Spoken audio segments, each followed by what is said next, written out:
قرآن مجید کا سورہ نمبر 79 سورہ نازیات۔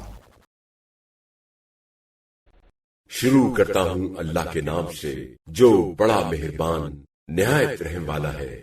قسم ہے ان فرشتوں کی جو جسم میں ڈوب کر سختی سے جان کھینچتے ہیں، اور قسم ہے آہستگی اور آسانی سے جان نکالنے والوں کی، اور قسم ہے فضاؤں کے اندر تیرنے پھرنے والوں کی، پھر قسم ہے تعمیل حکم میں ایک دوسرے پر سبقت لے جانے والوں کی، پھر قسم ہے ہر امر کا بندوبست کرنے والوں کی کہ قیامت برحق ہے، جس دن تھر تھرانے والی زمین وغیرہ تھر تھرائے گی، اس کے پیچھے ایک اور آنے والی مصیبت آئے گی۔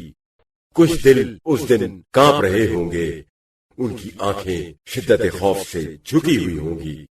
وہ کافر لوگ کہتے ہیں کیا ہم پہلی حالت میں الٹے پاؤں واپس لائے جائیں گے؟ کیا جب ہم بوسیدہ ہڈیاں ہو جائیں گے؟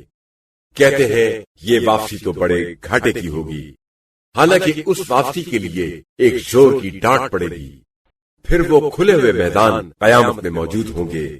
اے رسول صلی اللہ علیہ وآلہ وسلم، کیا آپ صلی اللہ علیہ وآلہ وسلم کو موسیٰ کے قصے کی خبر پہنچی ہے جب ان کے پروردگار نے طوٰ کی مقدس وادی میں انہیں پکارا تھا کہ جاؤ فرعون کے پاس کہ وہ سرکش ہو گیا ہے، بس اس سے کہو کہ کیا تو چاہتا ہے کہ پاکیزگی اختیار کرے، اور کیا تو چاہتا ہے کہ میں تیرے پروردگار کی طرف تیری رہنمائی کروں تو تو اس سے ڈرے۔ پس موسیٰ نے وہاں جا کر اسے ایک بہت بڑی نشانی دکھائی، تو اس نے جھٹلایا اور نافرمانی کی، پھر وہ پلٹا اور مخالفانہ سرگرمیوں میں کوشاں ہو گیا، یعنی لوگوں کو جمع کیا اور پکار کر کہا کہ میں تمہارا سب سے بڑا پروردگار ہوں۔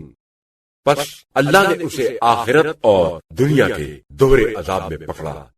بے شک اس قصے میں بڑی عبرت ہے ہر اس شخص کے لیے جو خدا سے ڈرے۔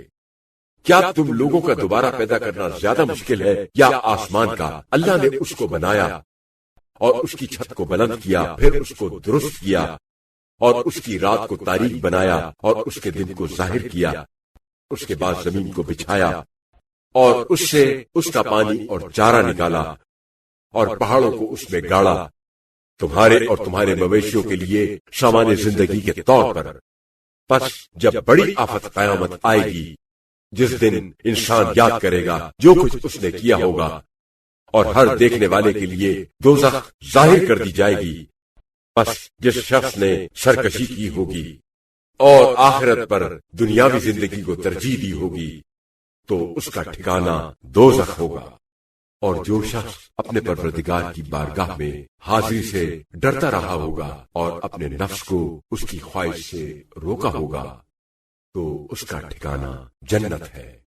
یہ لوگ آپ صلی اللہ علیہ وآلہ وسلم سے سوال کرتے ہیں کہ قیامت کب کھڑی برپا ہوگی؟ آپ صلی اللہ علیہ وآلہ وسلم کا اس کے وقت بتانے سے کیا تعلق؟ اس کی انتہا تو بس آپ صلی اللہ علیہ وآلہ وسلم کے پروردگار پر ہے۔ آپ صلی اللہ علیہ وآلہ وسلم تو بس ڈرانے والے ہیں اس شخص کو جو اس سے ڈرے۔